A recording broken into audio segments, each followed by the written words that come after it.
తెలవారుజాముల్లో వెంకటరమణ తండ్రి సుప్రభాతము చేసెను సురులే రమణ.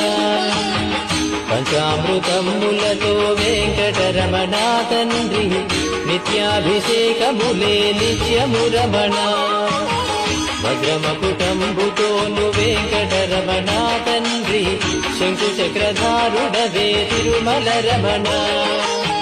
మూడు నామాలతోను వెంకటరమణ తండ్రి ముల్లోకములు ఏడడి మూర్తి విరమణ.